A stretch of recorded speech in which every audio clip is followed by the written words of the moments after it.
iTechGear Weekly, episode number 165. Chuck Norris counts to infinity. Twice. Recorded live Sunday, March 22nd, 2026, live from iTechGear Central. As I said, I'm Christopher Spera, the editor-in-chief here at the iTechGear.org. And joining us, hey, we've got a full crew again this week. And joining us, we've got the editor here at iTechGear and the former contributing writer over or editor rather at Gear Diary, and the late great pocket now. That's Mr. Chris Gavula. How are you, sir? I'm good. Enjoying I'd call it slight improvement in weather we're having, although it was still a little rainy, but it's warmer. So it's I'll warmer. take it. It is warmer, and I will definitely take that. So the ice and the snow from about a week and a half ago is completely gone here in the Chicagoland area, which is awesome. Here as well. Which is awesome. I am. It's still a little bit chilly, but I mean, damn. But not compared to what it was. Not compared to what it was, and I'm hoping at least for now, until probably October, November, December of this year, most of the cold weather is gone. So. Here's hoping. Here's to hope. Here's hoping. Thanks, guys. Let's hope. Right. And also we've got here the editor here at iTechGear and the former contributing writer this time from Gear Diary, and currently the host of the Linux Link Tech Show, Living in the Retro Arcade podcast, and of course Fitness for the Rest of Us. That's Brother Joe McLaughlin. How are you, sir? Doing just fine. I have some beautiful weather followed by storms that are currently hitting our area right now. Awesome. But of course, it's supposed to get cold again. Well, yay. Well, schizophrenic Ohio. All right, so way to go ahead and contradict everything that I just said. So thank you for that. Right. And I'll add that I'm going down there later this week. So thanks, Joel. Yeah. Sorry. And of course, last but never, ever, least, we've got the editor here at iTechGear.org, and of course, the former co-owner of WUGNET Publications. That's Dr. Mr. Larry McJunkin. How are you, sir? I'm fine, but I'm disappointed. I was hoping that Joel would say he was ducky. I missed that tonight. Anyway, hey, down here in Tennessee, we're in t-shirts and shorts again too, and I'm happy about that. And also, I am contemplating some equipment changes based on use case changes, and you should always do that. If your use cases change, don't try and shoehorn in the wrong equipment.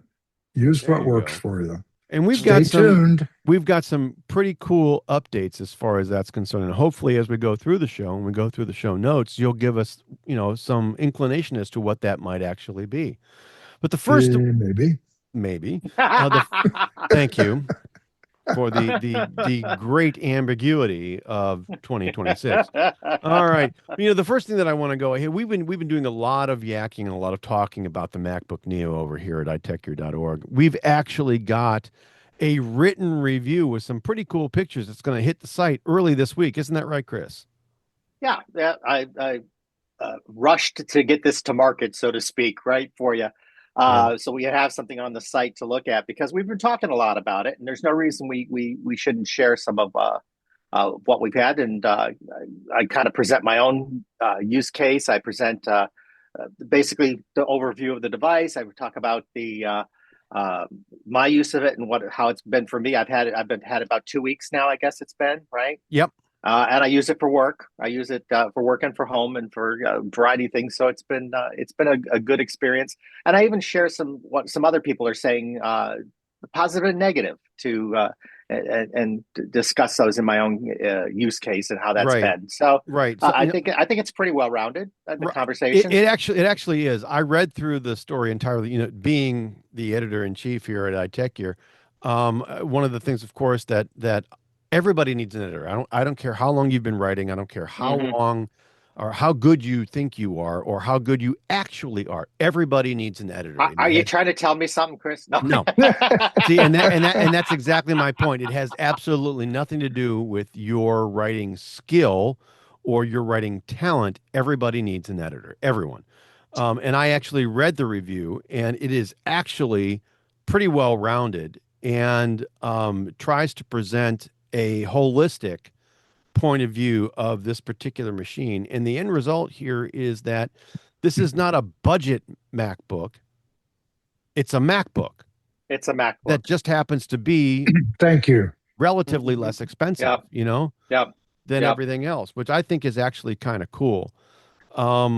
It really is, and Chris, you and I have talked a lot about this over the last Yeah. week or so, Yeah. and I keep coming back to the same point. I am still completely flabbergasted. It is better than what I thought it would be by a lot.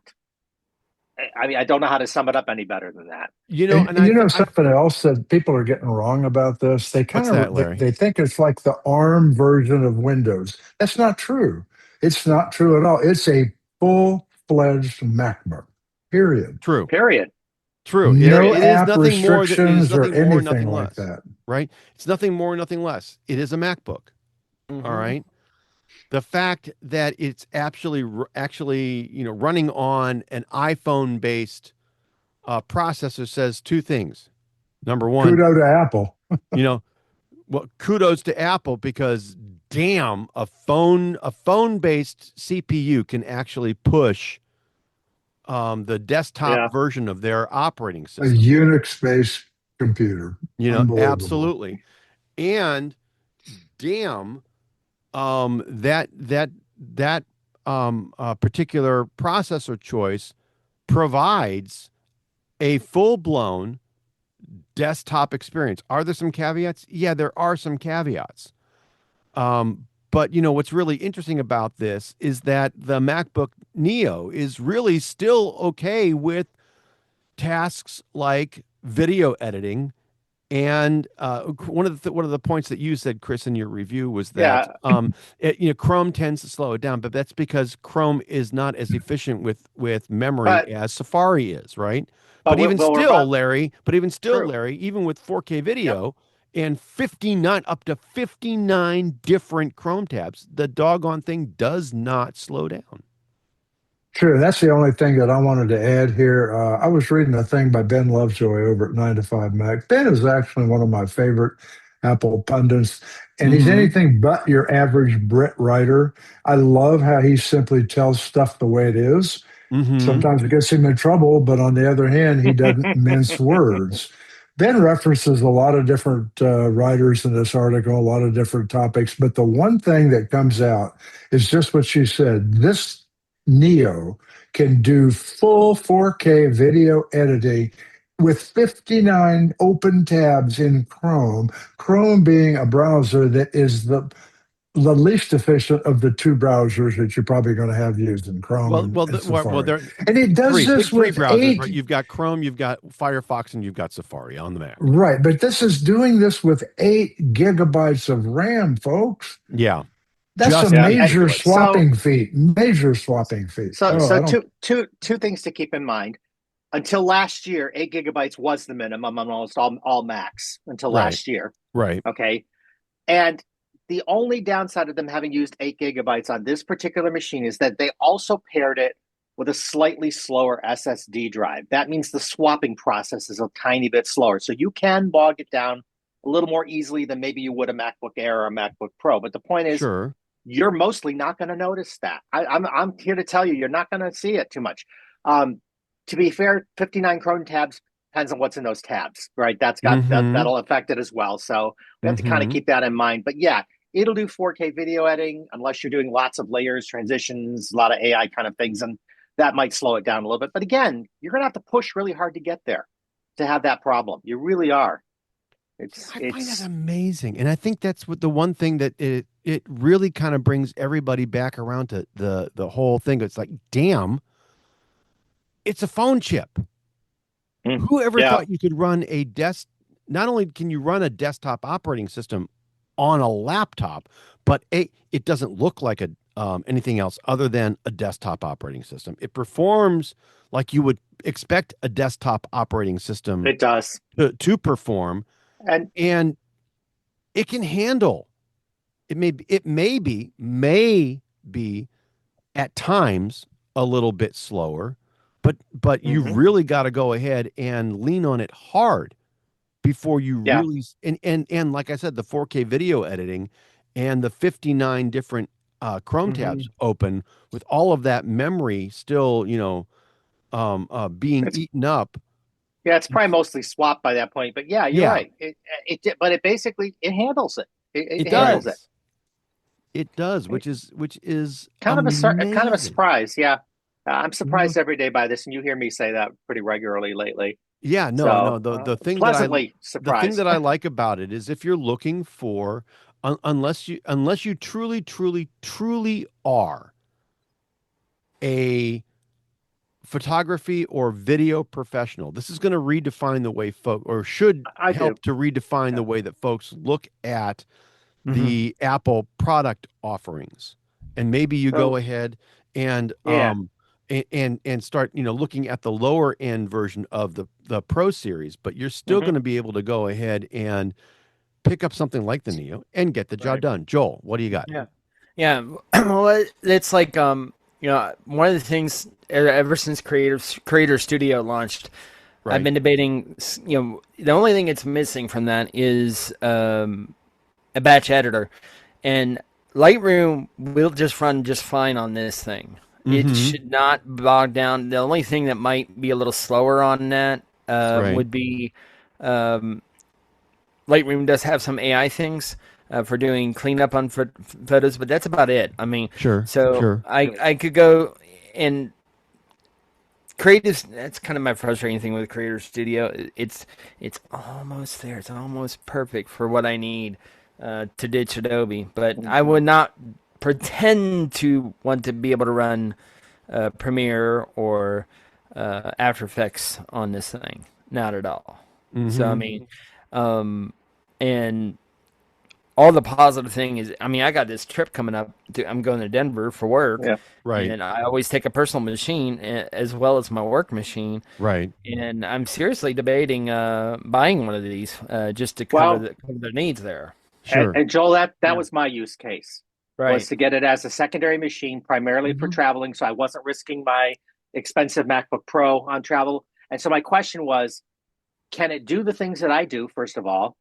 And can it do some things that maybe would push it if I'm only doing them occasionally? Right. Sure. It's not a daily part. I mean, video editing is not a daily part of my work. So if I have to do it occasionally, I can live with a little bit slower. That kind of thing is what I was looking at. And guess what? It does that. It can. So Right. it's It there. can. This is your basic Apple Mac experience. It is. Period. And I think that's why everybody keeps on going, wow. Yeah, just And a I played with one today. I played with one that this weekend over at Best Buy, and say what you will about the trackpad is. I mean, a lot of folks will complain that it's not the same trackpad that's on the rest of the Macs. It doesn't matter. It works just fine. And it's still better than the diving board trackpad on most Windows devices. Yeah, so absolutely. there you go. Absolutely. You You don't have the huge travel and it's still fairly sensitive. That said, though, I'm gonna take my Air because I'm probably not gonna buy another machine right now. Yeah, sure. Fair enough. Fair enough. So I mean, because honestly, the Air I have the smaller MacBook Air, and it'll still fit in my bag. I mean, I'm taking the Tom Ben brain bag. Okay, I got plenty of room in that thing. And I took it with me to McAllen, Texas. It did a fantastic job down there doing all the things I wanted to do, and that's it. I mean, technically, I don't really have to take a personal laptop with me because honestly, I'm going to be at a conference till 8, 9 o'clock doing worky like things. I probably won't have a lot of time for personal things anyway. But if it was a different kind of trip, yeah, I'd seriously consider getting one. Sure. And I think that is pretty cool. You know what else I think is pretty cool? What's that? And those of you that so step into the Wayback Machine with me just for a moment. If a lot of you folks will remember that Massimo, the owner of the Blood Ox patent SPO2, that Apple is being accused of infringing upon, recently received some interesting news from an international trade commission judge.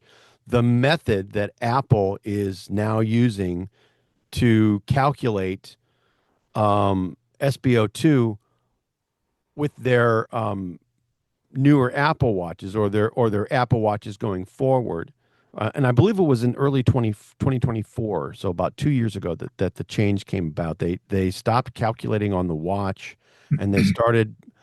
It starts on the watch, but then, or at least the process is kicked off on the watch, but all the information, data, and calculation is done on the iPhone for this. And an ITC judge said, "That's okay. It works. It doesn't violate the patent," which I think is kind of cool. Yep, Yeah. it means they can keep doing it that way. Yep. Yes, so they can keep on doing it this way, and will not be infringing on the patent, and which gives them, I think, a little bit of leverage as far as Massimo is concerned. They can Massimo can go ahead and provide some level of reasonable accommodation or deal to get them back into calculating directly on the watch, or not. Doesn't matter, because the method that they're currently using works. And there we go. And there you go, which I think is still kind of cool. Yep. Yeah, I mean, for Massimo, I've always felt it was a stretch because there's so many other watches that have SPO2 functionality, like my Garmin watch, like the Pixel watch. There's a lot of watches that have it in it now, and it was a stretch. So right. I think a big difference is that Apple Watch is on more wrists and arms than any watch on this earth. That's the problem. So that's why this is a big deal. Whether we like it or not, that's a fact. It really is. Right. I agree. Wholeheartedly, I agree. It might not even be the best SPO2. It might be one of those others that are better. I don't know. Sure. Don't know, but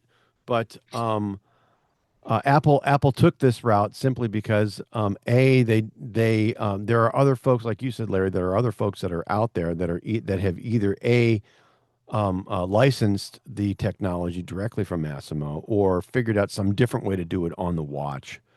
This particular process is completely specific to Apple, and it completely bypasses Massimo. Mm-hmm. And with that being the case, they don't have to pay Massimo any kind of royalty fee based on this new implementation and new way of calculating this metric, which I think is cool. So, but I wanted to go ahead and mention that as well, because I thought that was a significant enough development in this particular case and issue. The last thing that I want to go ahead and cover in our Apple segment, is Siri still in trouble, Larry? You know what? We've been talking about Siri being in trouble for at least 2 years that I can recall. Right. And yeah, Siri's in a little bit of trouble, and Siri might just be unfixable in its current format. But Apple only promised us, folks, that a new Siri would appear sometime this year. This year's not over. Being 2026. 2026. This year's not over. So even if it's later on this year, I do believe Apple will bring us a new, more capable Siri. Personally, I've jumped ship temporarily. I now have all my stuff for Google, our home is in Google Home. It works perfectly on all my Apple devices. Everything just works. If Apple gets its gig together, I'll switch back. But right now, every time Apple makes an admission, and I think this is where Apple's gone wrong, they do make an admission, and they've made it 3 now, that Siri's not quite out yet, we're not quite ready, or something to that effect. Every time they do that, another wave of engineers, or worse yet, that group's leader, exits the round palace in search of more rewarding work. This is always followed by all the media pundits whining wrongfully about this problem. This time, Brian Lynch, who heads the hardware engineering division for Apple home devices, has left Apple for Aura, the maker of Fit. No, it's Aura, according to the definition of the pronunciation. It depends on your country you live in, whether you pronounce it Aura or Aura, but it both means the same. Sure. I didn't make that up. I actually researched it. Anyway, maker of the fitness tracking rings. But for no reason, he didn't give a reason for his departure. And everybody's going to say doom and gloom, doom and gloom. Let's just assume maybe he got a big pay bump and maybe he likes the new job more. Who knows? But being in charge, I'll tell you this for sure, being in charge of Siri and all the Apple home devices at Apple has got to be one of the least chased jobs on the planet. Nobody wants that job, I don't think. That's all I got on that. Awesome. Awesome. So, I think I want to make certain, and I want to drive this one particular point home before I go ahead and move us to our AI segment. But I want to go ahead and just mention and reiterate the one thing that you said, Larry, which is specifically is, yes, Apple released or at least gave developers the 26.4 release candidate, or may have in fact actually released Tomorrow, I think we'll the get it. the 26.4 for the 26s overall, with the 27s coming probably in about starting to make an appearance probably in about 3 to so months with the advent of WWDC in June. Um, we weren't necessarily promised anything in 26.4 or even 26.5. They said that it would appear in the calendar year 2026. So that could be iOS or Mac OS or whatever OS 26, or it could be part of OS 27. I believe it'll come out first in iOS. It almost has Well, almost to. certainly will come out in iOS, but it's either going to be in a late one of the last releases of the 26s, or it could come out in some release of the 27s, right? But still in this calendar year, That's the right? hope, right? Yeah. I just mean I think you'll hear Siri's brand new voice, the new Siri, first on an iPhone, not an iPad or a Mac. Mm. I might be wrong. Fair I've been enough. wrong a lot. I'm used to it.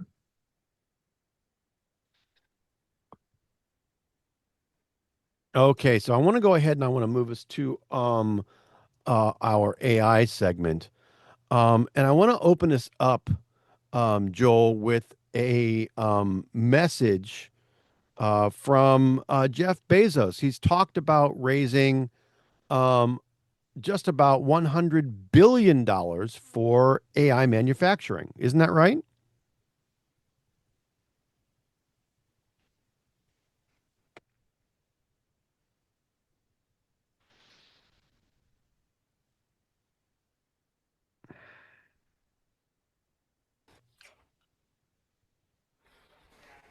So, So Jeff, Jeff Bezos is going to go ahead and try to raise $100 billion for AI manufacturing. Isn't that right? yep, he's the current co-CEO of Project Prometheus, which is a new Mm-hmm. startup building artificial intelligence models that can understand and simulate the physical world. Okay. I'm very negative on some of this stuff because I'm like, I get it. AI is super important supposedly, but and they're gonna try and build more hardware. Mm-hmm. So I guess that's not a bad thing, but So but what's the point? I mean, what's the point of them doing this? What's the end goal? And that's what I see with a lot of these AI projects, to be Well, honest. in manufacturing, one of the biggest things that Right. everyone has ever tried to do was remove the human component from the Yep. actual manufacturing for a couple of reasons. One, it removes the common uh, perception and reality of human mistakes from the equation, or at least greatly reduces it. Number one. And number two, it also saves a boatload of cash for that particular company because they don't then have to actually pay a bunch of people um, to actually run Right. run the manufacturing line. They Yeah. can pay one or two monitors to oversee the automation, right? Sure. Sure, but So the question is can AI actually do it? I mean, and that's going to be the there is that thing. particular issue or problem. Right.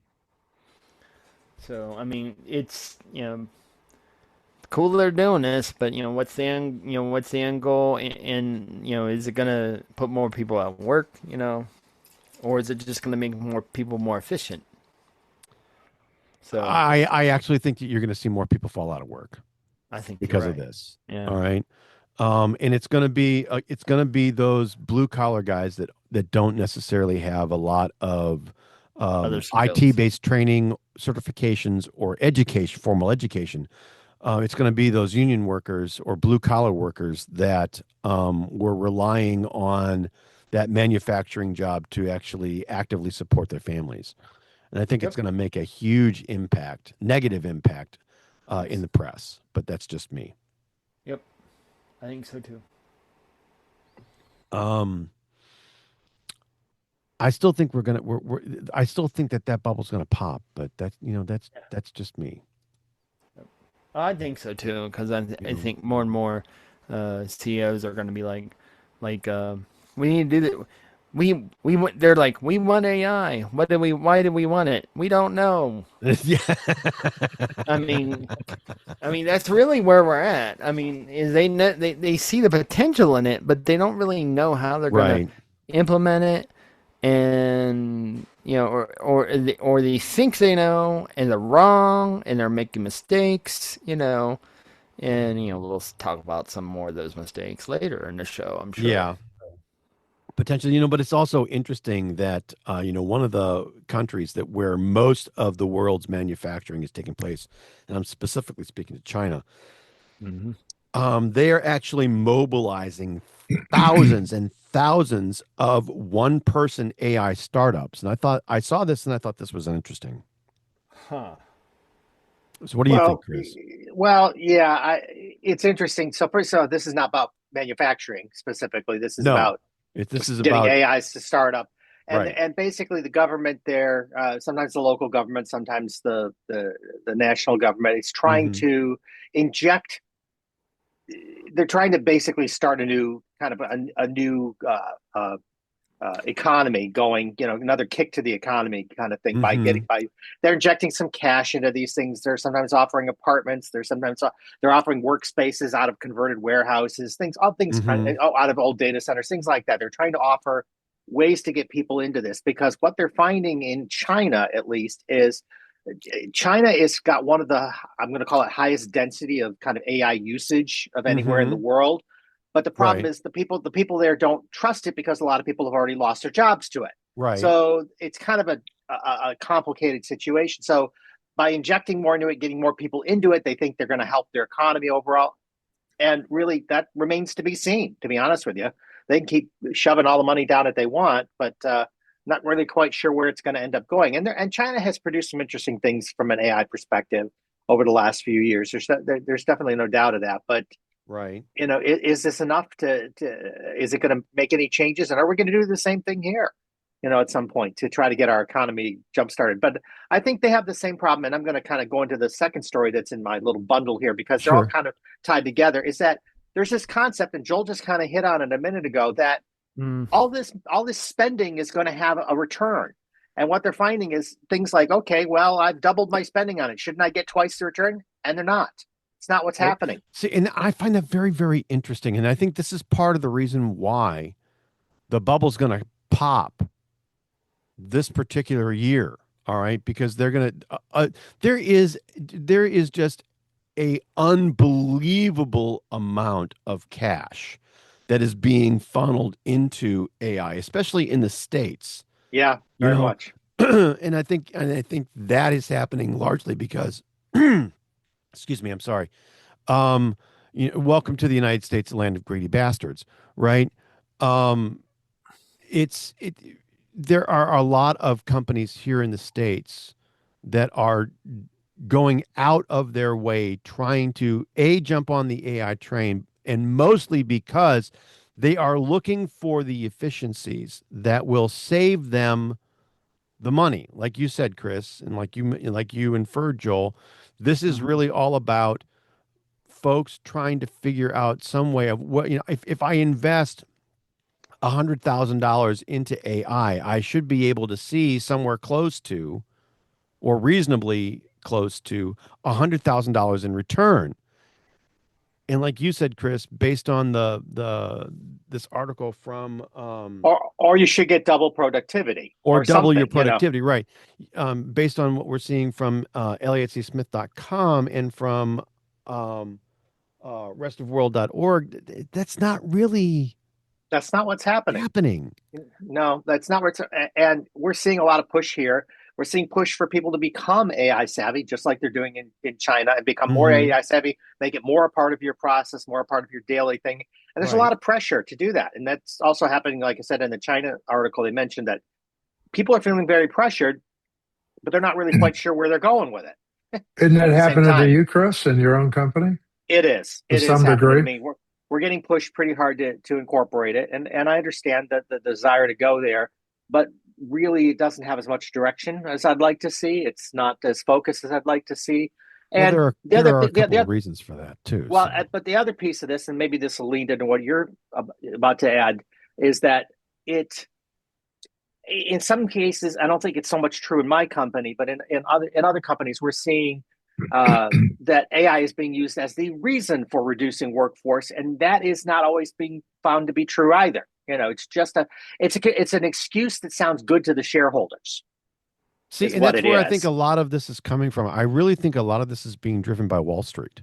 All right. Wanting to actually see the return on. There's a lot of companies that are investing a boatload of cash into automation and especially AI-based automation, and they're expecting to see, close to the level of return that they're investing into right. These efforts, either in some level of efficiency or some level of profit return.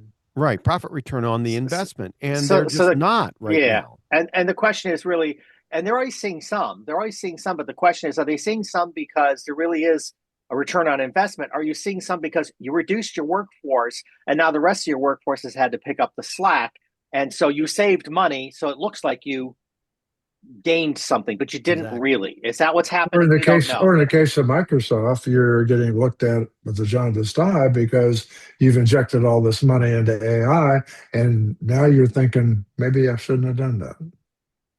Yeah, but we're seeing.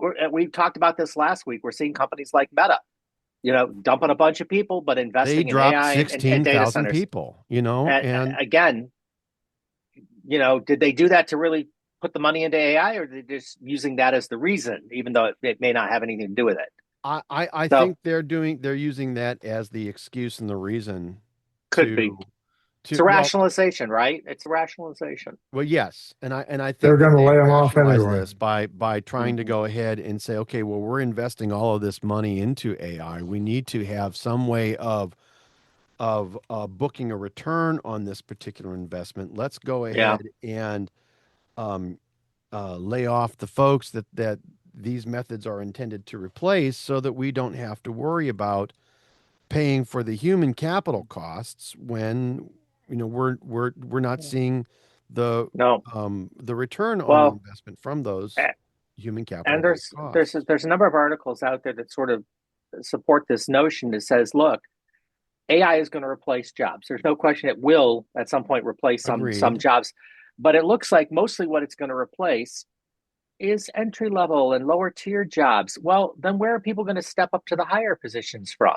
How do you actually make that happen? If you're trying to, if you're not going to grow, the best way of ensuring that you get the best talent is by growing that talent organically. And you won't do that. This will stop that from happening, and that's a challenge. Yes, I don't think they've figured that out yet. Well, and the process that folks are going through right now in order to ensure that they get that level of organic talent growth, you're not, based on what's happening, I don't think you're going to see that return. Right. Based on the way things are functioning, you're not going to see that return because you're going to get rid of all of your folks. But Joel, aren't agents going to fix all of that for us? Isn't agentic AI our solution for everything? Yes, I'm all verticalist. Yeah, I mean, so there, there's this huge article over the verticalist, and the debate over AI and automation swings between two extremes: excited claims that AI will replace all knowledge workers by the end of the decade, and anxious concern that enterprise AI pilots are faltering. So, there's so many stories about this kind of thing, and we got these, this gigantic assumption like that you can just vibe code your way out of everything. And that's not going to happen. That's not going to happen. There's, part of that, we've already seen Amazon get shut down by using AI code. So there you go. It's true. It's true. And let's face it, I did a lot of work during the second half of 2025. I did a lot of work with AI in both Gemini and Chat GPT with coding, actually trying to take it as them or that particular AI platform being the lead developer and me acting as the lead tester.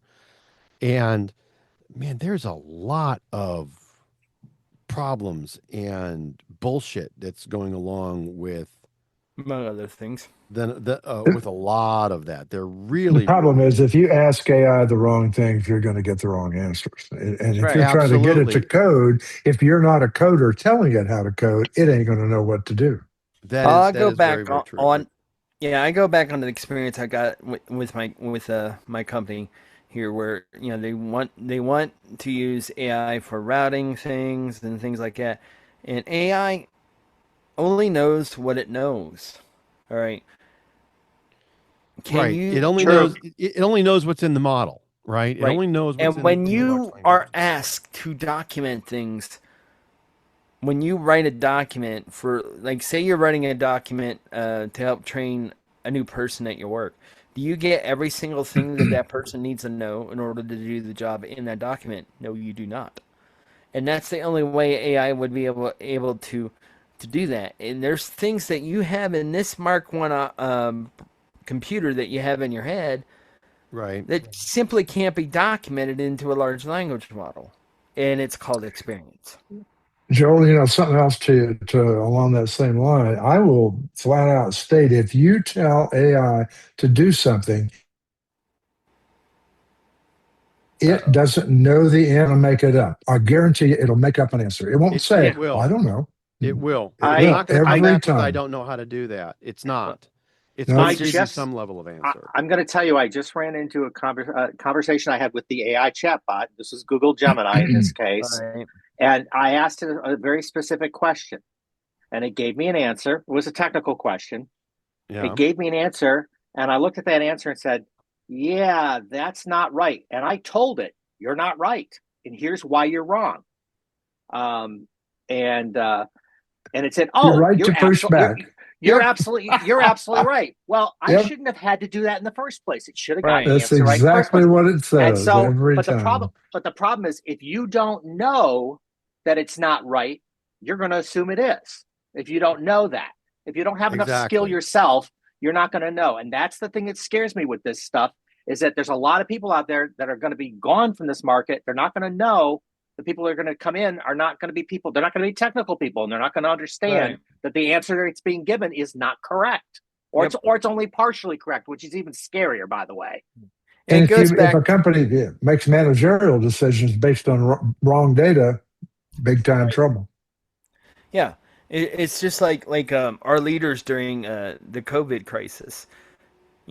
So many people are going to our leaders looking for answers, and rather than saying we don't know, which is what they should have said, they said, "Oh, well, we'll do this. We'll make you put a mask on and stuff like that." And when you look at, in hindsight, when you look at some of that, maybe some of that stuff wasn't the greatest of ideas. So I mean, and I'm not I'm not disputing everything in that. There obviously were some good ideas there, but still. It's like AI is just like those leaders, and it's afraid to say, I don't know. Well, you're right. AI is trying to position itself as the know-all, end-all of the entire culmination of human knowledge. All right. I don't know that every large language model that's out there has all the entire compendium of human knowledge available to it. If Right. it did, if it did, it wouldn't be wrong. And in many cases, not It only can't. is AI wrong, but it's delusional. Right. You Well, know? and it can't either, because if something is copyrighted and incorporated into a large language model, then that's a violation of copyright. So there's no possible way that Potentially, yes. AI, yes, there's no possible way that AI will have everything in it. I mean, there's some stories have been going around about like open source code. Some have uploaded code into an AI and said, redo this, and I want to relicense this under a different license model. Right. Uh-oh. Can't do that with LGPL because you have to go and get the permission of every single person that's ever wrote a line of code for that and get the permission for the license change. Well, the thing is you can't do that Right. because And so yeah, and because you've it's got those illegal. copyright issues, and because you don't have models that are out there that have the entire compendium of human knowledge, the agents that we use being, and most notably being, Claude, as well as ChatGPT and Gemini, um, Copilot, etc., because they don't have access to everything, and because they're not going to say, "Yeah, I don't know." All right, especially on the paid tiers, they're not going to come back with, "I don't know."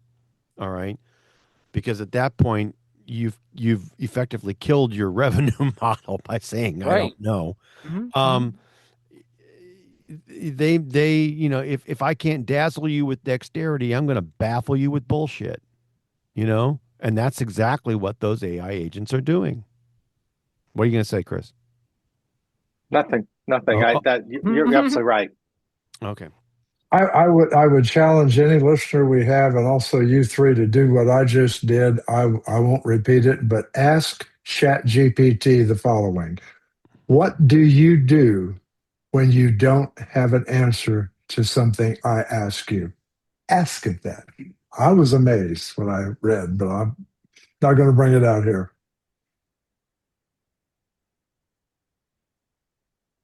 Try that offline and see what you come up with. It's another basic BS answer Mm-hmm. about what it's going to do. Well, I'm asking that right now. ChatGPT says the short answer, I don't bluff. If I don't have a solid answer, I'll usually do one or more of the following. Say I don't know straight up, no fake confidence, no hand waving. Ask a clarifying question. I didn't get that, but go Ask a ahead. clarifying question. Give a best effort answer with uncertainty. Offer related info or direction. Use reasoning to work it out, or suggest verifying sources. Mm-hmm. What did you I get, got Larry? I got part of that, but I never got the part that says I won't just say I don't know. It It, says I'll switch strategies if I don't know.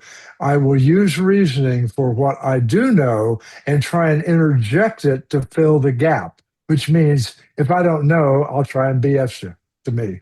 right. See, and I find that it's interesting. I have found, and I know that there are a number of folks that do this, and I don't want to get too far off Yeah. back here, but I have noticed that the longer that you use a specific chat, even if it's, you stay completely on topic, or you stay completely on topic, a lot of times the longer you use a specific chat, or continue on the conversation, the weirder and weirder the longer the responses take to get back, number one, and number two, the weirder the answers get. Yeah. And actually, if you're using a paid model, Chris, the more personal. Once it gets to know you, Right. in that same response just now, it said, comma, but Larry, you seldom ask questions that I don't know. It's usually stuff about IT or equipment or things that I do know. And it Right. actually said that. So, Right. And that's all nice, lovely, wonderful, and good. But I mean, there are right, times when right. I've gotten I mean, I've gotten really weird answers and behavior that's completely inappropriate. Because one of the things that I always do, especially for bigger projects or for chats that I know that are going to go long, the first thing that I will do is I will spend time writing up some level of project objectives document, or this is how I want you to handle things. This is what you must provide me with every answer that you give me. Some level of directives, some level of process, procedure, etc. Um, and there are many times, as an example, when I was doing a coding project, I've always said, all right, every time that you present me with a build, and it's usually after every prompt, that I provide, and I hit enter or go. Um, I'm supposed to get, it's supposed to conduct some level of testing. It's supposed to provide some level of release notes. It's supposed to provide some level of um, summary as to what it did. And it's not supposed to strip out functionality. Address the bugs, address the defects, but don't strip out any functionality. And it ultimately, it will always strip out functionality. And then when you try to go ahead and say, okay, now that you've got this, bring it all back, it always stutters, stops, and screws things up. Once you quote unquote branch the code, it does not bring it cannot trim those branches and bring everything back in. I'm a big fan, but I'm getting more like Chris Gavula. I trust it less every day, but I'm still a fan and I'm a proponent. But It can do a I lot. do trust it less. It can do a lot. It can do a lot, but especially only if you know enough to guide it. Yes, that's what it comes down to. It You can have do to have a enough lot. skill And on general to guide questions, it. it does very, very well. All right.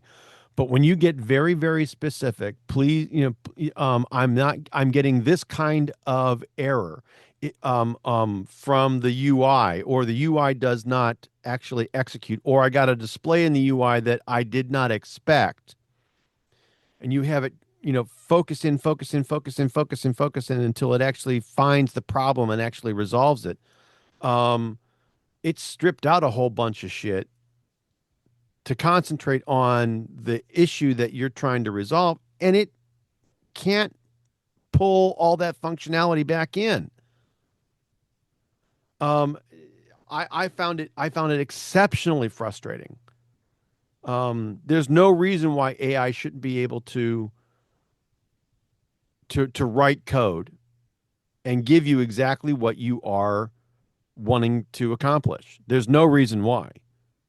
All right. Well, and they'll tell you that those versions of code writers are getting better and better all the time. So even the matter of days, weeks, and months. So it may be what you saw 6 months ago isn't going to be true today anymore. So maybe, you don't know. Maybe. You don't know. Maybe. You don't know. That's the but We'll that's see. the challenge. You don't know, right? Yeah. So here you go. And I've lost days, I've lost entire days, I've lost entire weeks chasing down one or two specific errors. And then when you finally get yourself to a point where okay, great. Now you've stripped out this, that, and the other thing. Let's bring all that stuff back in, or go back to this build and combine this build with this build, and you give it, specific numbers, and it won't do it. It doesn't know how to do it. Can you give me the zip file that I gave you from, previous build, so that I can go ahead and look through it and then combine it with latest build to get everything together, and then it'll screw it up. So yeah, I'm not. Anyway, I've veered way off target here, but I'm maybe it can help Android with its problem. Maybe. AI. And why don't we go ahead then and move to our mobile segment? Because Larry, I think that's a great idea. Joel, you're a big fan of side-loading apps on your Android devices, aren't you? Yes and no. I mean, I do have certain apps that I do have to sideload. For example, DJI. I was just going to say the DJI, the DJI apps that most are out of them there. aren't on the App Store anymore. Yeah. And unfortunately, you do have to sideload them. And in the name of security, I'm Right. putting double Right. quotes here. And one of the things, They and that happens a lot, and one of the things that's happening right now is that side loading Android apps into your device, i.e., installing an app, side loading is installing an app that isn't readily available in the Play Store or another a 100% sanctioned correct. third party store. It's getting really complicated to actually sideload those apps now. Yep. So what they're trying to do here is that they have to be the apps that you want to sideload when you do have it enabled uh, have to be verifiable. All right. Right. Fortunately, and it's a little bit convoluted. Right. That isn't gonna prevent me from loading those DJI apps. I have to go through and do. Um, there is a process from Android Police. They lay out this process of what you have to do to what they call advanced flow for power users to side load apps from unverified developers. And an unverified developer can be DJI. It could be you because you're an unverified developer, especially if you haven't published it on the App Store. Because Android, you've always had the ability to sideload apps and write apps. You can write it in the Android Studio, create the APK, upload it to your own phone to test it. You know, and that's something that this advanced flow works around. Now it's a pain. You know, you have to enable developer mode. Some apps don't want you to have that enabled, so you may have to disable it.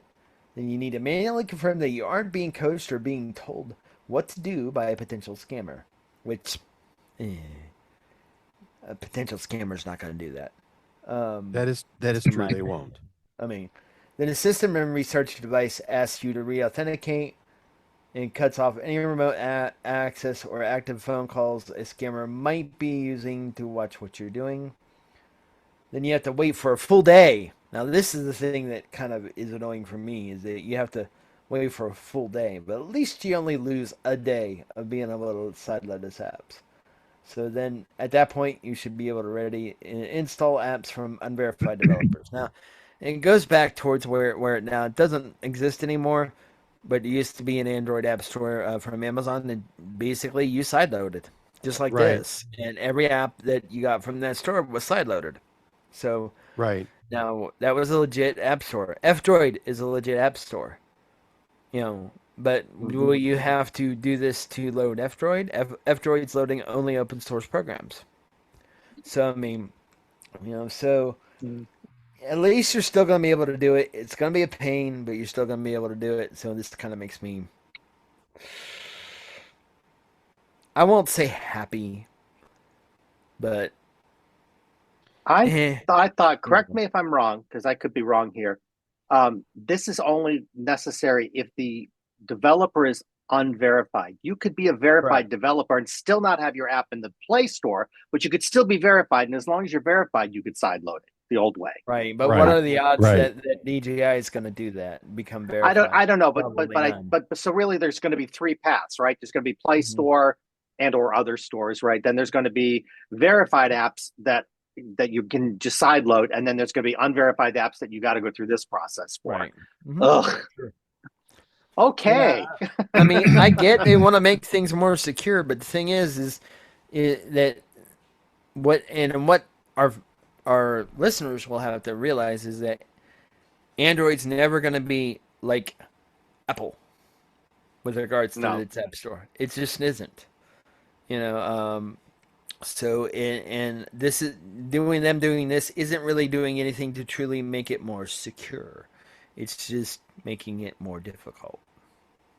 So yes and no, and I want to say yes and no simply because if you're the average user, it's probably more the secure, average. Right? Well, first of all, the average user isn't going to sideload an app unless. All right, the average user isn't going to do that. Period. All right. The only reason why you would an average user may sideload an app is because that particular app isn't available for whatever reason in the store. All right. And it's likely going to be a highly specialized app, like the DJI, the remote, the DJI remote flying app. All right. and there's a specific reason for it not being in the store and readily available. In this case, it's because DJI is a China-based drone manufacturer, and they kind of got muscled out due to the current country's administration. Oh, this happened before that though. But They didn't want to pay what Google wanted to be on the App Store for their app. That's what it was. And it had little to so do with the recent administration's limits on Oi. those. but the other thing this will do, is it'll help at least slow down the rate of malicious side things being loaded through malicious Correct. links and And things like that's that. really It'll help Maybe, it'll help a little bit with that. It'll help a bit with that. It won't fix everything, yeah. but right. so we'll see. I'm sure they'll I'm find other ways to work skeptical around of it. that. Yeah, Right. they'll always find ways around it, right? You know, at the end of the Right. day. Well, there you go. Right. You know. Okay. Oh, Anyway, so I want to go ahead. The next item up for bids in our mobile segment is a interesting story about Pixel Watch seeing specific errors in the server-side Fitbit stats that are being collected. Now, Larry, I know we tossed this one at you this time around. You don't use a Pixel Watch, do you? No, I don't, but I did read a little bit about this. And quite honestly, I think this story is a little misleading. I don't think it's Okay. that big a deal. I really don't. Pixel owners don't really care about this. And once they realize what happened, to give you some background, a couple of weeks ago, Google released their March 26 update for Pixel Watch. And Uh-huh. ever since, it's been causing problems with step counting stats in Fitbit. Most of the reported problems involve overcounting, like doubling in some cases, and readouts of excessive mileage when people knew they didn't walk or run Right. that far. And I think that's all it is. And there's really nothing more to it. This is mentioned about 3 times that I can find in the whole internet. So how big can it be? I don't know. Oh, a little update though on 320. The problem did get narrowed down to the a server side / app side problem with Fitbit as opposed to Pixel Watch itself. So I think that's where the problem is. Joel, has this been an issue for you at all with your Pixel or Fitbit? Or do you even have a Fitbit? I have the Pixel Watch 1. I haven't used it in 2 years. So, I wouldn't know. I didn't even do the comparison article I was going to do years ago between the Garmin because because the battery life is awful Right. compared to the Garmin, and I just won't. I have no reason to wear both at the same time. I mean, I good don't think point. it's a big deal. This is No. noise, I think, personally. The more I read about it. I mean, my biggest beef and complaint is with certain apps that I do want to track things in. I use an app called HealthSync to sync things from Garmin to Google Fit because I got certain applications that will only get the steps from either Android or Garmin Direct, and for some reason Garmin Direct isn't working. Yeah. So, and some of this all comes from there's no actual standard for transmitting this kind of data from one application to another. So be it from Fitbit to Google Fit, that's a little easier because that happens. But like say you wanted to transfer steps on your Garmin to Apple Health, good luck with that. One thing I'll bet, and that is that Google will fix this faster than if it was a Microsoft watch. Well, this is true. Microsoft and yeah, that's the one area Microsoft can't screw up because they just don't even participate in that environment. That's true. anymore. They used to. No, they have enough of their own screw ups. They don't need help. Really? Do They they? sure don't, and we're going to talk about that next too. We are, and we're going to go ahead and get into some of our Windows and Linux based stuff, but we're going to do that right after this brief message. Hi. This is Christopher Spera from iTechGear.org. I wanted to talk with you today about becoming a contributing donor to the site. iTechGear.org has been around for almost 15 years. In fact, our anniversary is just around the corner on January 10th, 2025.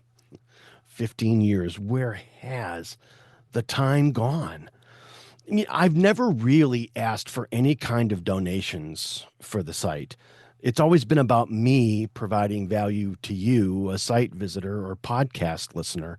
The iTech Gear Weekly is now in its 4th year of production, and Chris G, Joel, and Dr. Mr. Larry McJunkin and I are having a really great time providing you with some of the best free tech talk available from time-tested original internet writers, testers, site founders, and professional writers and editors on the internet. I truly believe that our crew has some of the best and most qualified pundits and commentators on the internet today.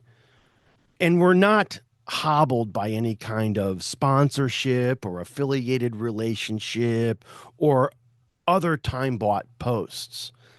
It all comes from the heart. Unfortunately, times are kind of tough. And since the COVID-19 pandemic of 2020 to 2023, yes, almost 3 full years, times have become increasingly difficult for small independent sites like iTechGear.org to stay afloat. You know, I normally do this with a portion of the salary I make from the day job. But with the IT market so tight right now, it's really difficult sometimes for many to make normal household ends meet, let alone fund a site like iTechGear that might decide to bring in a buck or two. You know, it ain't easy. If you find any of our content on iTechGear or from ITGW to be of any value at all, I would seriously appreciate you donating as little as just $1 to the cause. While we do have a Patreon site, it's hard to keep one website up, let alone 2. And since it's really only me doing the work, our Patreon site hasn't really helped us at all. If you can make a donation to the site or to the show of any amount, I'd be forever grateful. All donations will go to site maintenance, hosting, podcast hosting, and everything iTechGear related. Donations can be made to my PayPal account at chris@itechgear.org. Make a donation.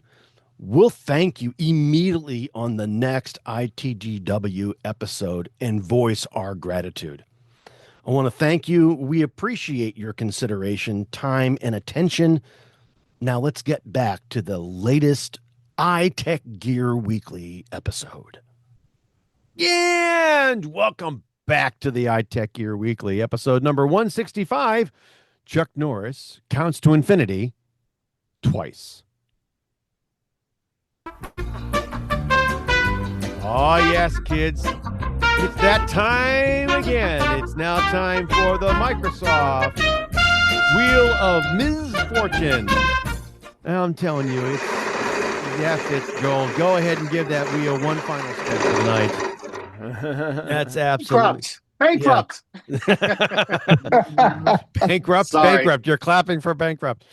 David just walked off the stage. the first one that is really kind of interesting here is, and you have to wonder what the hell is going on over at Microsoft. And I originally got this particular story is coming from Bleeping Computer, and I saw it on X, and some of the comments are absolutely hilarious. But the story here is the March Windows 11 update breaks Teams as well as OneDrive. And you really have to, I mean, I've been saying this for years, literally for years, because honestly, the Microsoft Ms-Steakathon and the Wheel of Misfortune is, I mean, we've been doing this pun and joke now in the Windows and Linux segment for quite a long time, well over a year. And you have to wonder, and the folks in the comments on X where I originally saw the story from Bleeping Computer, were all about, all said the same thing. Where the hell is their QA team? They're testing software, right? They're testing it. And Apparently not. Apparently not, because honestly, you would think that if they were to go ahead and add, or at least, show that if they were doing any level of testing, then they wouldn't be bumping into half these problems, because some of these are freaking obvious. You go ahead and you install Teams, or you install OneDrive, and then you install the update, and those two particular things stop working. I mean, you wonder what the hell is going on. But let's go over to the article. There are a number, the sign-in issues for this appear after installing the cumulative March update that Microsoft released just last week as part of this month's patch Tuesday. And according to a Windows release health dashboard published on Wednesday, and I say Wednesday, today's the 22nd, so that's what probably the 18th of March. It triggers warnings that the impacted devices are not connected to the internet, and you are just for whatever reason that particular app can't get to their server. So this is Edge, Excel, Word, Microsoft 365 Copilot, which display the same error for features that require a Microsoft account sign in. And I'm quoting Microsoft here at this point. As a result of this issue, sign-in attempts will display an error message with text similar to "You'll need the internet for this." It doesn't look like you're connected to the internet. Appears even if the device is already connected to the internet. Mm-hmm. And I don't know if it's because there's a problem with the IT stack, or if there's a problem with Microsoft account sign-in, or what the hell is going on. I don't know. I've seen this happen to other apps in the past, where a particular app won't launch, and that's exactly what it says. I think that's just a generic response. That I think it is a generic response. I don't know it's real. I guess that's what I'm saying. I don't know that that's really what's happening. I'm not 100%. Yeah, sure. I don't know either. All right, but I mean, damn. Yeah. What else can you say, right? Again. I really have to wonder what the hell is going on here, because there's no reason why they shouldn't be able to connect, especially if you're able to use another browser to get out to the internet. It's something specific to the Microsoft code, and it's likely something specific with the one common point between all of those, which is your Microsoft account. If it's not that, then I have no idea what the hell is going on. Well, they clearly don't know what it is, because they haven't fixed it yet, have they? No, they have not. And again, the Microsoft goes on to say this issue occurs when the device enters a specific network connectivity state and may resolve on its own. If you encounter this issue, restart the device while keeping it connected to the internet. This should repair the device connectivity state and prevent the issue from recurring. However, please note that if the device is restarted without an active internet connection, it might return to a connectivity state where the issue can occur again. Pardon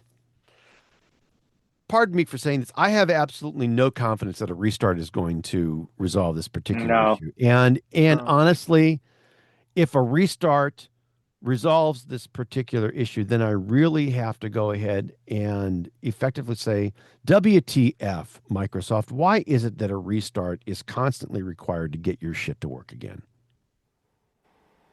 Remember back in the day, our solution for everything was to press Control-Alt-Delete. Was to bounce the box. Yeah. We always gave it the three-finger salute, right? Yes. That's why, and that's one of the reasons why it was called that, right? Isn't that where we're back to? Effectively, there, have you turned it off and turned it back on? Have you unplugged it and plugged it back in?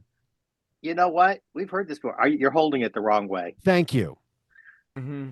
We've heard this before. Oh, absolutely. And it just kind of, makes you think, it's 1,000 points of blight, isn't it, Larry? It is. And let's face it. I mean, even the best company in the world have their bad moments, and they have critics. So nothing's perfect. We realize that, We get that. but Microsoft is struggling to. I mean, even Microsoft is struggling to find things to like about their own operating system. The company just announced plans to turn things around this year. We've heard this one before. Their solutions, well, they say we're going to do fewer ads in the operating system. My answer to that is you shouldn't have put them there to start with. And they're going to have a movable version of the kind of like a dock. They're going to copy Apple's dock, but make it it's movable. effectively the start bar, the task bar, right? You're going to be allowed to right. move We're it talking again. about the task bar at the bottom of the screen. Right. You're going to be able to move it again. I would argue again, these are two things they should have never done in the first place and should have left it alone. Agreed. But in what they've done, they've created this 7-point plan to fix everything and quoting Microsoft to make it better, like Mac OS Tahoe. And that's odd that they would say something like that. But anyway, well, they've unveiled these changes, these 7 changes. I think they're doing this basically in an effort to win back user trust, to evolve the platform into something that people actually want to use over Mac and over Linux. But I think the MacBook Neo has a lot to do with this turnaround in their thinking. Well, you bring up a good point, Larry, and I want to ask a specific. It's a bit of a derogatory question, but you brought up a good point. They're doing this to regain trust. Is it possible? Do you think it's possible, even probable or possible, for Microsoft to regain that trust? What I actually think is that Microsoft's latest commitment, what they say, the lip service, we'll call it, that they're given to this quality mantra, is eventually going to find itself on our own Mistake-a-thon series. It's never going to happen. I don't think it'll happen. See, and that's I think they're beyond hell. I really do. And that's where I'm kind of going. Microsoft is specifically saying, and there was a comment on this that was put in here that says, "Don't worry, changes coming very soon. They will roll out to insiders within 6 months, get scheduled for inclusion in 27H1, which means that, and this is March, kids. This is the beginning of the 3rd week of March, all right, in 2026. And we're going to have to wait until the beginning of 2027, so another 8 to 9 months before we see any of the fixes get out of the and this kind of brings insider us channels and get deployed out to end users. And they say that that's going to start in 27H1, which will actually show up on your device after 1 or 2 false starts in 2028. And this kind of brings us to the other thing I wanted to talk about, leads into it, that Microsoft is saying that the next versions will have less Copilot, better search, more taskbar customization. And apparently these are in the pipeline, but do we believe them? Folks, Windows 11 has been a nightmare. Actually, it's been more like a train wreck. If you use Windows and you have been happy with it, I'm betting you haven't turned it on. If you turn it on, you'll find out how bad it is. So, yeah, I mean, it's that simple. It's not right. And every couple of months, they apologize to us. They do, Chris. They do. You know what I got to say? Please, Mr. Please, don't play B-17. Yeah. Thank you. That's good. These projected updates will focus, just to give you some insight, mostly on File Explorer and Copilot. They will address how Microsoft integrates Copilot into the operating system, and they'll focus more on cases where it feels genuinely useful, to quote Microsoft. Mm-hmm. And they will try to not shove it down our throats. I don't think they're capable of not shoving it down our throats, but they're going to have to learn at some point. People don't like Copilot. They just don't. You can show that. And they don't want it in absolutely positively everything in Windows. You know, No, they don't. they don't want Copilot as part of the core operating system. They Yeah, don't. they're still, and the reason I don't believe that BS is look today. I saw it 3 times today alone. Hank's Pizza commercial. Hank is a guy about 65, and he's got Microsoft Excel open, and he says, "Hey, Copilot, tell me how I can bring back the $1 pizza slice." And Yeah. Copilot just takes it and runs with it, and there's a million people standing in line to buy this $1 pizza. BS. Not happening. Yeah, I'm not buying it. I'm sorry. That's Larry No. BS. That was the secret ingredient. Yeah. Oh, it was. Huh? Oh, Larry's gone and given up the recipe. He gave up the recipe. Here it I'm comes. sorry. You know, and speaking of BS, you know, Microsoft is vowing to, because they say they're ready to make Windows less shitty. Do we think so? No. No. I like the rest of, like you just said, with related to the 100, you know, the 1,000 points of blight, quote unquote blight. I am not buying this at all. Yeah, that was what I just talked about, Chris. Right. Making it less shitty. Yeah. Yeah, and I'm not buying it. I'm not buying it. I don't think No. You know, yeah, I keep on going back to this. All right. And he actually hasn't been around as part of the Microsoft leadership team for, God, almost 30 years. But when Sinofsky was running Windows over at Microsoft, they didn't have these freaking problems, and they wouldn't. No, they didn't. And they wouldn't have these freaking problems because he would go ahead and bounce some people the F out of the entire organization. You know? And you really kind of have to wonder what the hell is going on. I've said this before. I'm going to say it again. Microsoft creates the software that physically runs the businesses that run the world. Mm-hmm. All right. It's nothing that is a surprise. It's no surprise at all. He was a different kind of leader, Chris. He really was. He ruled Did with you an know iron him hand. personally? No, I never unfortunately met the man, but from what I understand, he was very cordial, but he ran the organization with an iron hand. Well, he may have, but he also went out of his way to do things that people don't do anymore. I asked him, I was with 2 other people, and I'm the one that asked him, what tell us about this new rumor about the Microsoft Home. I don't know if you guys remember the Microsoft Home that never got off the ground, really. Yeah. But he said, "Oh, you want to hear about that? Come with me." And he took us to the mock-up. He took us inside the Microsoft Home personally. People don't do that today. No. They just don't. No. He cared about it, whether it flew or not. He cared about it. He did. He was part of that as well. Also part of that. And while I will agree that he was a different kind of guy and that he did rule with an iron hand, it was his way or the highway.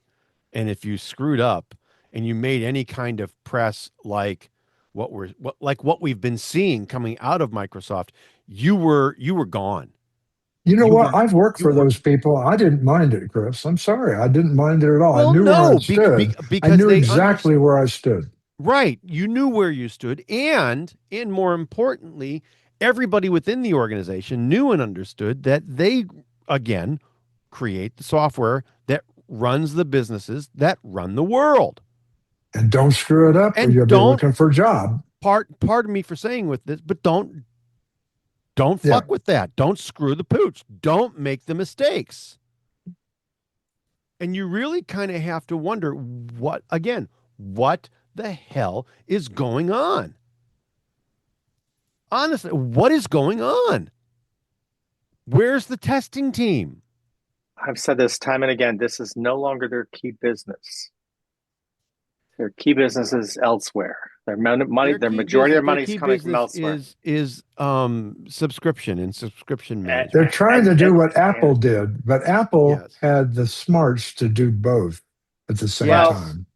But Microsoft also has Azure, and that it helps feed the feed the kitty, That's as it were. true. Yeah, But that's the true. big thing is what they forget, and they continually forget, is that products like Windows, products like Office, help feed into the whole. We want to use Microsoft because we want to use these products because we're using these other products. You Right. kill these other products, Right. then people don't come into the showroom, right? Right. They're not thinking about you. So No. they forget that. They keep forgetting that. But this isn't their primary source of income. And I get that's where they are these Well, it days. has, and it really hasn't been their primary source of income since probably about No. 20, I want to say 2018, 2019. True. All right. True. It's really been more Azure, and more cloud-based, their cloud-based properties, as well as subscriptions to whether it's Copilot or Office or even Windows. All right. That's where their focus is. But you keep in mind they charge for Windows, okay?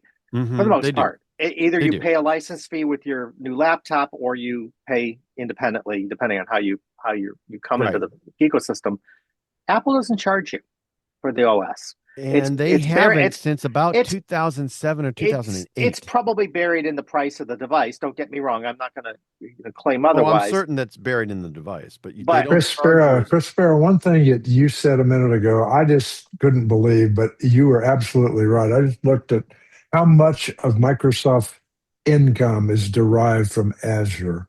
In 2025, it was over 40%. Yeah, that's what I was saying. It's enormous. Yeah, that's what I was saying.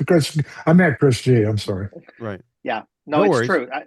I think if I remember correctly, doesn't Windows make like less than 10% of their income now, or something like that? Azure makes a lot of bucks. It makes a lot of bucks. People don't realize it because it's not it's a back end infrastructure piece. You don't think about it, but that's where the money is. It's like people don't think of AWS as being even part of Amazon. They don't.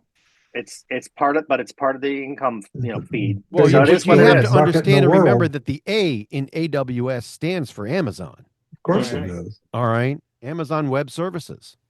Well, Amazon has one, Google has one, Microsoft has one. They all have their thing. They all kind of interuse them. And Meta has one. Meta has a business in that part too. So there you go. Right. That's where the money is. But it's absolutely positively amazing. I mean, you really have to wonder what the hell is going on. I mean, really. Yep. I don't get it. I'm follow sorry. the dollars. Just follow the dollars.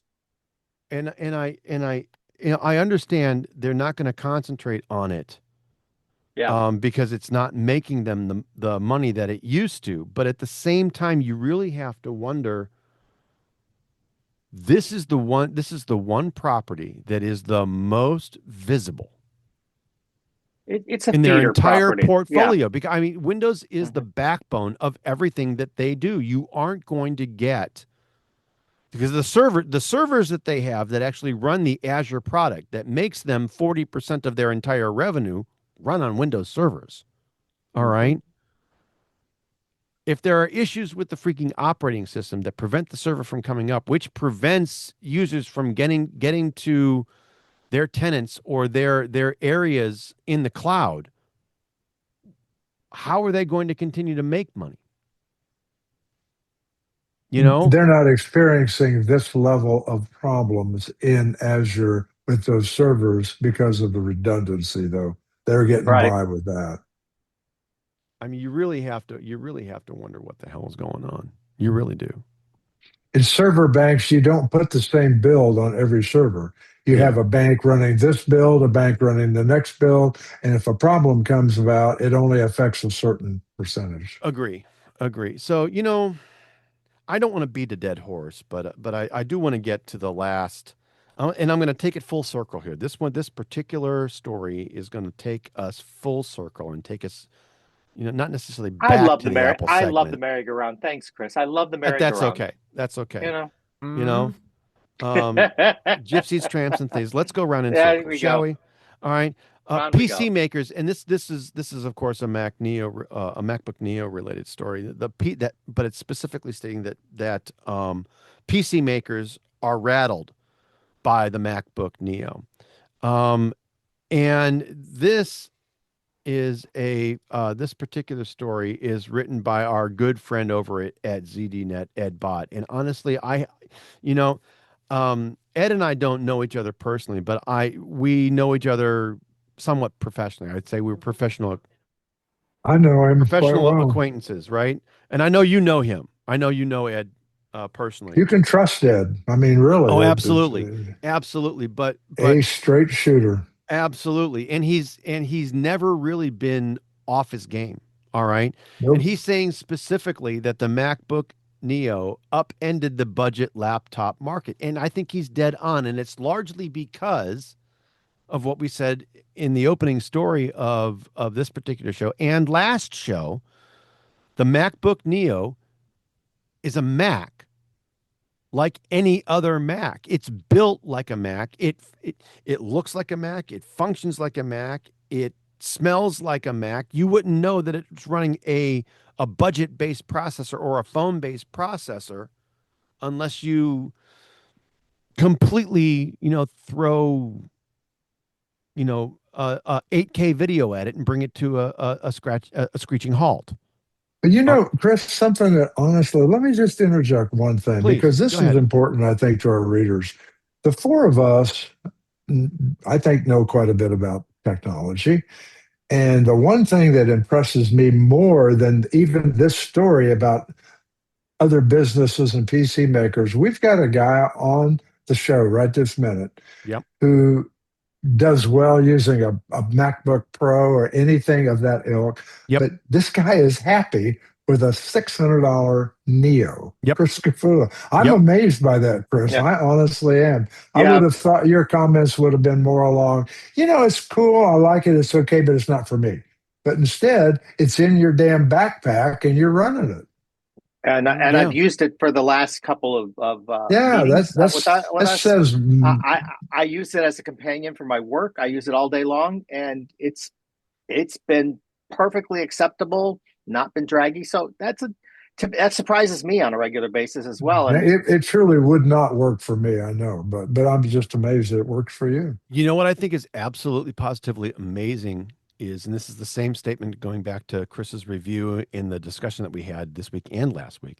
This is a Mac, like any other Mac is a Mac. Mm-hmm. All right. That's the end of the statement right there. And this is a Mac. This is a Mac. It speaks to not only performance, but build quality. Yes, there were some compromises made in the battery, in the keyboard, and a couple in memory and a couple of other things, but this boards, is trackpad, trackpad. Thank you. That's the one I was stuttering on. Gotcha. Trackpad. All right. But when you put the Neo next to another budget Windows machine, and it doesn't matter which manufacturer you're talking about. All right. On the Windows side, you can clearly see a difference between what you're getting with a MacBook Neo versus what the build quality that you're getting with that budget Windows machine. And I would add, Chris, with those budget Windows machines, sometimes they're better on a specific spec or two. Mm-hmm. Sometimes they have more ports. Sometimes they have a bigger screen, whatever it might be. But overall, they're not as complete a package. They're not as solid a package. There's always there's the compromises are more obvious. Right. Joel, what do you got? I was saying one other thing you can't forget with What's this that? is you can't forget that this thing is somewhat repairable with an easily replaceable battery. Right. Mm-hmm. So, I mean, with that said, are PC makers rattled? I don't think they're as rattled as some would think they are. Are they ready? Were they ready when it came out? No. I don't think that they were. But is Apple going to have a longer rest on this? No, because they're all gonna have similar machines. Intel's been working on chips, as well as Qualcomm as well. So I mean, let me add. You raised a good point, Joel. I'm going to add one little piece to that. Is the repairable thing is very important because this might sell into schools. It might sell into just college students. Corporate. But the thing is, not only is the battery replaceable, the trackpad and the keyboard are also easily replaceable. And guess what breaks frequently on student laptops? Trackpads. Keyboards. Yeah, and yep. So all of that's very important. He raises a really good point. Yeah, Larry, you were going to say. I would also argue that battery life is not even an issue. Anybody that needs a battery to last 18 hours of constant use is 1 in 20,000. Nobody needs a laptop today that needs to run without a battery or charging that long. I challenge that if they do. And if you do, a laptop really isn't the machine that you're looking for. No, and the Neo's not. No. All right, and the Neo go buy a battery pack or a bank. I meant absolutely, absolutely. But it's amazing. It's amazing. This is going to shake up this entire market, and I think you're going to see a lot of it's. What is the battery life on this, Chris? Well, Ed specifically states that the Apple's MacBook Neo has reset the cheap PC baseline, and I totally believe that. All right. I think that you're going to see a lot of a step up, and they're going to have to eat the costs on this. Budget PC manufacturers are going to have to eat the costs on this in order to stay in the budget computer market, because this is just doing way too good of a job for out of the education store, $499, $599, right? Outside of the education store, $699 for the top end Neo. You know, Chris, you go to Costco today and look at a $499 PC. First of all, after the tariffs and all, there's nothing there that cheap anymore. Nothing. No. So look at a $700 Windows $800 minimum, and it is nothing like the Neo. Nothing. Absolutely. So I think they've reset that baseline. This is horrible news for Windows PC makers, who I believe are going to have to go ahead and up their game, improve the specs of the machines, and then eat the cost of that improvement. Ed also says this might be even worse for Chromebook users, all right, or the Chromebook line. And I think he's dead on here, because I don't see anything here that a Chromebook could do better. It's a browser in a box, literally a hardware box. It's Gmail in a browser. That's absolutely, and that's all that it is. All right, and in many cases, you aren't seeing the $75 to $100 Chromebooks or the $199 Chromebooks that became so popular in 2020 at the start of the pandemic. You aren't seeing that anymore. You're seeing them at the $400 or $500 mark, and I don't think that I don't think the Chromebook is going to be able to survive at that price point. It may take a while. It may take a while, but I think you're going to see that market now. Acer's top Chromebook sells for about $2,100. Who is going to pay that much money for a Chromebook? Now that's a high-end enterprise Chromebook, but honest to God, anybody OLED, that pays more than $1,000 for a Chromebook, in my opinion, I think is a moron. Absolutely. I think you've got some. I'm sure that'll not last long, but no, I totally agree. Yep.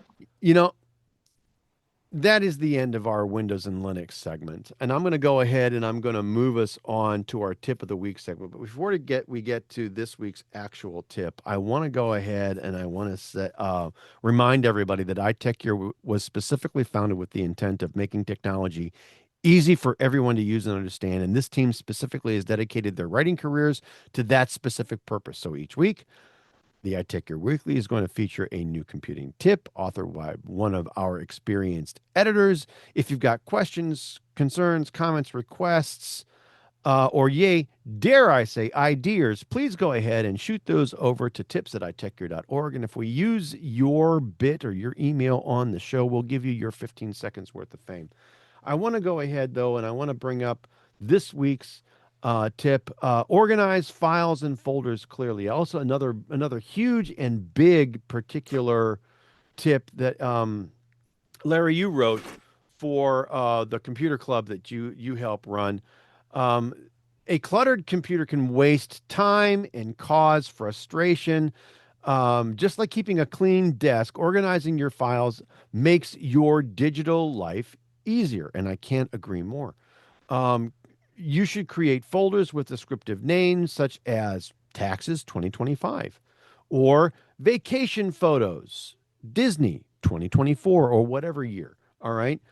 Instead of leaving everything in downloads or desktop, or you should also use subfolders to group related files. For example, breaking work documents into reports or invoices, presentations. I happen to go ahead and break them down by application, whether that's Word, Excel, PowerPoint, Visio, because I know that I'm looking for a Visio document, and then I'll either go ahead and group them by client, or I will group them by topic or subject. I know that this is for client A, and it's about this. So I'll name the file a specific name, uh, um, a quality management system auditing, as an example, and I'll talk about, and it'll be stuck in the Acme client folder, right? So I'll look in work documents, I will look in Visio, and then I will look in Acme, and then I will go specifically to specific subject or topic and get the folder and file that I need. And in organizing your information or your digital files in such a way, it's going to make that much more easier for you to find what you need. Consistent naming helps. You should include dates or project numbers in your file title so that you can quickly find what you need, whether you're going to use Spotlight or Copilot to search or whatever. And you should regularly clean up unused or duplicate files to save storage space. The cloud is great, but it's not always available. It is not available everywhere. And, 9 times out of 10, you've got 256 to 512 gigabytes worth of space. And boy, that space gets eaten up quickly. All right. I would add, Chris, this is easy for some people like me. I'm a Taurus and very anal. It's Sure. not easy for the people who just have stacks of paper everywhere on their desk and have one folder, everything they own's in that one folder. But you'll make your life easier someday. If I'm laughing at Chris, Right. He's laughing at me. No, but you should organize your files to save time. Someday it'll help you. I important promise. documents don't get lost in the clutter. So. Right. Let me add a little trick to that. If you're on a Mac, you may or may not want to use the stacks feature, which will help you as well a little bit. Yeah, for other people, it'll drive you crazy. So absolutely, something worth looking at. Or learn how to use smart folders too. Even that'll help. Absolutely. You betcha. Good tip. But absolutely, and that is this week's tip of the week. I'm going to go ahead and I'm going to move us to our pick of the week segment. But before we actually get there, I want to take a moment to remind everyone that our show picks are typically hardware, software, and other items of interest that we have individually purchased and that we actually use and that we like enough that we want to recommend them to you, our growing listener base. These are not paid advertisements or any kind of an item that we have any kind of affiliated marketing relationship with. If this were the case, the editorial policy over at iTechGear.org addresses this specifically. We have to notify you of all that up front. These are things that we sincerely believe in, and we bring them to you at the end of each show. Why? Because we like you.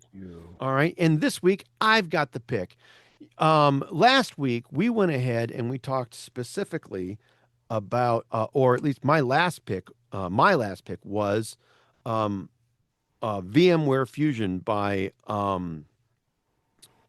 Broadcom. And it is now free and it is available, but another virtual OS host out there that works very well, regardless of any specific operating system. I mean, is VirtualBox, and it's run by and owned by Oracle. This works on all Windows-based operating system. This works on Mac OS for an Intel processor or an Apple Silicon processor. It works on Linux. It even works on Solaris, all right, or Solaris 11 IPS. And it is easy to use, easy to install, and I haven't had any issues, concerns, or problems starting or even moving a virtual machine from one PC to another. Now, I will tell you that when you do move it or copy it, it knows that it's been moved or copied, and it will go ahead and say, "Hey, did you really mean to do this?" And when you say yes, it'll run it like it was supposed to. It'll make the changes in the file that it needs to make for the new machine and the new processor, et cetera, and actually do this. And it actually, the only thing that you have to worry about here is the license and any fees related to that license for the guest operating system that you wish your computer to host. It is absolutely 100% free. It comes with an available extension pack for commercial or enterprise teams. And all you've got to go ahead and do is just download it, install your operating system, and away you go. This is perfect for testing an operating system in your specific environment, or for any certification work that you might do or want to do on one specific operating system. I'm a Mac at home. I'm usually a Windows user at work, but I'm able to go ahead and install a number of different Linux operating systems, or even run Windows under on my Mac if I want to, and it just does it really, really well, and it's free. Hey, Chris, Yes, sir. did you know that a little known factor about VirtualBox? That's actually, I believe, the only VM that'll, or VirtualBox is the only thing I know of that'll work on a Chromebook, though you do have to use it via a Linux Crostini build, but Wow. it will work on a Chrome build. Wow. See, and I think that's amazing. I think that's absolutely amazing. You know, so this will run on your MacBook Neo. This will run um, on your Intel-based Mac. This will run on your M series Mac or your Apple Silicon-based Mac. Um, it's an amazing machine, and having it be free, and it's been free for years, almost more than a decade or two. Um, and it does what it does very, very well. Are they layering in any advertising or anything? Not the last time I used it was probably about 4 or 5 years ago, and there wasn't any built in at that time. Because Oracle owns, like you said, and Right. they own Java, and Java's known for installing a lot of crapware when you install Java. That's true. And one important thing to note too, I would not install this on a corporate machine, mostly because of the licensing with VirtualBox. It's fine for you to use on your own personal machine, Right. but it's especially the internal VM extensions, which you do want to install, which makes it a little easier to deal with. So far as mouse and pointer integration and stuff like that. So be careful. I wouldn't put, like I said, wouldn't put this on a corporate machine unless you get permission. Oh, the only thing that I have to say there is, if you are going to use VirtualBox on a corporate machine, you should get it from your IT-based and administered store. They'll have a copy there with all the appropriate tools and expansion or extension packs and licensing that you would require in that particular case. Absolutely true.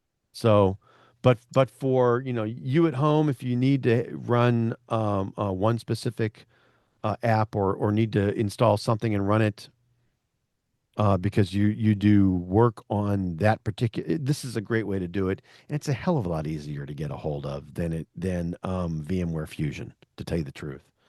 And even though VMware Fusion does a really great job, this is a lot easier to use and a lot easier to get and manage. So there you go. I would also say too, the only thing I think VMware Fusion's a little bit better at is Windows itself. I've never installed Windows 11 in a VM on this machine, my MacBook. Yep. But I have with VMware Fusion. I had no issues with licensing, and I was able to pass a USB drive out to try a little magical thing called Ventoy, which I guess somebody should write an article about. but I was able to pass a thumb drive to that and install Ventoy on it using Windows. Sure. There's also a lot of pre-built VMs out there for VMware. Absolutely. So, and you know what I heard? I just heard Joel volunteering to write an article about this. I did too. Yeah, I think I heard Ventoy. I don't care. It's an article. Yeah. I may be the lone wolf out in the forest screaming, but I still miss boot camp. I'm sorry. I miss it. You know, it's interesting. I used that thing a lot. So did I, actually. But it wasn't really an emulator the way these are emulated. No. It wasn't on an Intel-based Mac was a way to run Windows natively. You could boot directly to Windows. I booted into it natively, Chris, so it worked well for me.